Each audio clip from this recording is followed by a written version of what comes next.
Let's continue to look at this question. Are you being tested? You know that your testimony is often determined by the first four letters, and that is test. Last time we learned an important lesson from the widow with a small jug of oil in 2 Kings chapter 4. Today let's continue to learn more lessons that will help us to discover God's abundant blessing. And here are a few more. Number 1, God's people sometimes fail to access the everlasting source that the world knows nothing about. Well, this woman realized the value in seeking for a breakthrough. In verse 1, it is interesting to notice that she knew to cry to. She went straight to someone who could lead her to her breakthrough. So many around us have nowhere to go, no refuge in time of trouble, no one who can help them in their extremity. However, just as we have a number 999 to call for help in case of emergency, I discovered years ago that there is a number that gives me great hope in time of trouble, and that is 333, which stands for Jeremiah 33 and verse 3. And here is what he says: "Call to me, and I will answer you, and tell you, and even show you great and mighty things which have been confined and hidden, which you do not know and understand and cannot distinguish." So if you are in great need, let me encourage you to take hold of the tremendous promise, or at least try it. Call upon Him, and from my own experience, you will not be disappointed. Number 2, God's people often look at what they have lost rather to what they still have. In fact, Elijah asked a second question: what do you have in your house? Her perspective was so negative that she could not even see that the answer was in her house. Often, our answers are so near to us that we fail to see them. She had to change her perspective to be able to walk and grasp a breakthrough.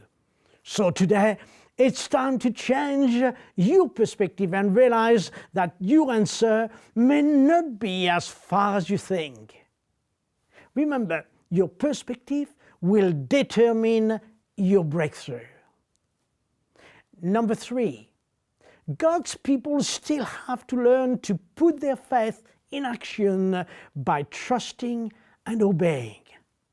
That is exactly what this woman did. Not only she heard the instructions given by Elisha, but she had to trust and obey and activate her faith. God's word tells us clearly that obedience is better than sacrifice. Imagine she went to her neighbor asking to borrow as many vessels as possible. It needed boldness, confidence, and courage. Today, can I urge you to put your trust in the one who is, who was, and who will be. His name is Jesus.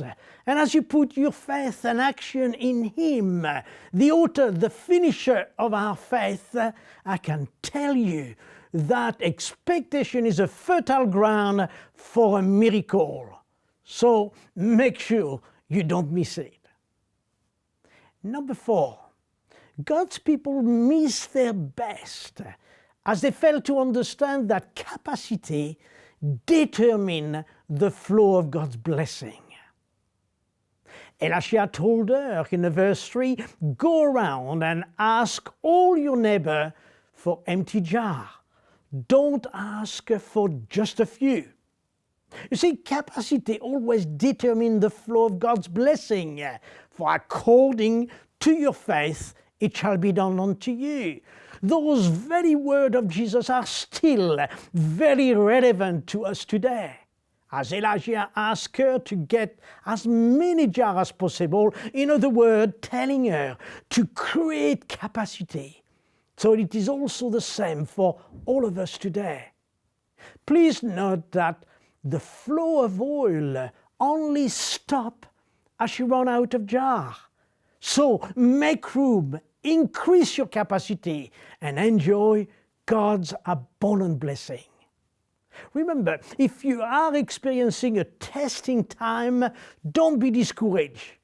Don't give up, for your test will determine the testimony that will glorify God and God only. The outcome of the widow's story is that not only she became debt-free and her son was saved from slavery, but her future was secure. That brought her, I'm sure, great joy and peace of mind. This can be the same for all of us, in spite of whatever circumstances we find ourselves in. Never forget that with God all things are possible. What seems little to us may just be the seed that brings the long-awaited harvest. God bless you.